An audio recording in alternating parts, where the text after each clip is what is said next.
Vi har foretaget et forsøg, hvor vi prøvede at finde ud af, hvorvidt metaller er villige til at reagere med metalioner i vandige opløsninger. Teorien bag oxidation og reduktion er, at et metal afgiver elektroner til oxygen,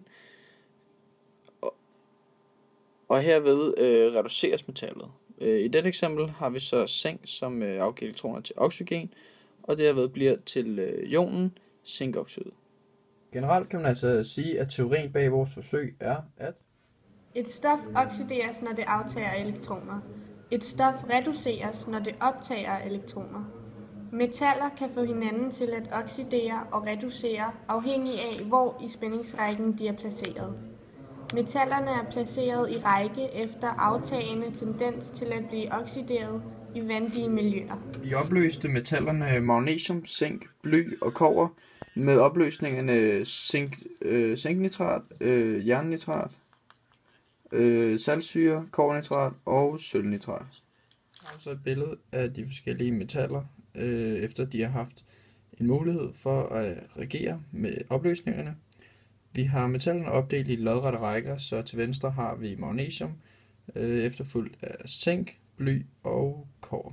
På de vandrette rækker har vi så opdelt de forskellige opløsninger, og i øverste række har vi saltsyre, dernede under har vi sølvnitrat, og så jern 3 nitrat, kobber 2 nitrat og zink 2 nitrat. Ud fra vores observationer har vi så kunne opstille et skema som følgende her, hvor vi har beskrevet, hvordan de forskellige reaktioner er hent.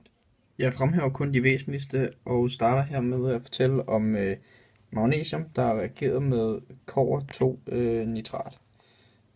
Kobber 2 har en ladning på plus 2, og derfor skal der 2 nitrat molekyler til, for at de udligner hinanden. Magnesium, det er, når det er på ionform, vil det også være 2 plus.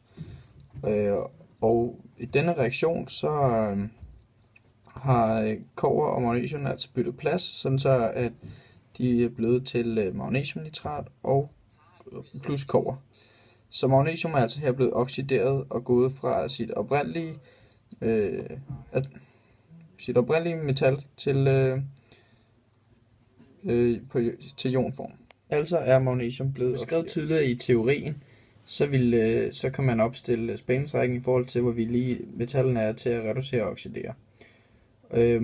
Og som i reaktionen før havde vi magnesium og kobber, hvor vi har magnesium som helt over til venstre, hvor at det er meget villigt til at oxidere, og kobber i som over til højre, som ikke er så villigt til at oxidere, det vil hellere reducere. Derfor giver det altså god mening, at reduktionen hente som den gjorde. Vi prøvede også at blande kobber med saltsyre, hvor vi altså oplevede, at der ikke skete nogen reaktion.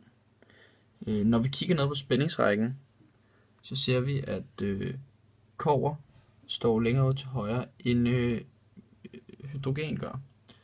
Det vil altså sige, at kobber vil ikke oxidere i samme grad som hydrogen. Og eftersom at vi prøvede at oxidere kobber i hydrogen, så burde der i teorien ikke ske noget, og det var heldigvis også det, vi oplevede i forsøget. Interessant observation gjorde vi så, da vi blandede bly med saltsyre. Fordi ifølge spændingsrækken, så er bly til venstre for hydrogen, og derved burde bly blive oxideret i opløsningen. Men vi observerede altså, at der ikke skete noget. Reaktionsskemaet burde have set sådan her ud, hvor at bly ville have byttet plads med hydrogen, så vi havde fået blyklod plus 3 hydrogen. Eftersom at bly er 3 plus på ionform, så skal der 3 klodioner til at udligne. Men hvad der så også er interessant, er, at bly og hydrogen er så tæt på hinanden i spændingsrækken, så man kunne forvente, at denne reaktion her altså vil kræve meget længere tid end de få minutter, vi gav dem i forsøget til reducerer og oxiderer. Det var alt for denne gang. Tak fordi du så med.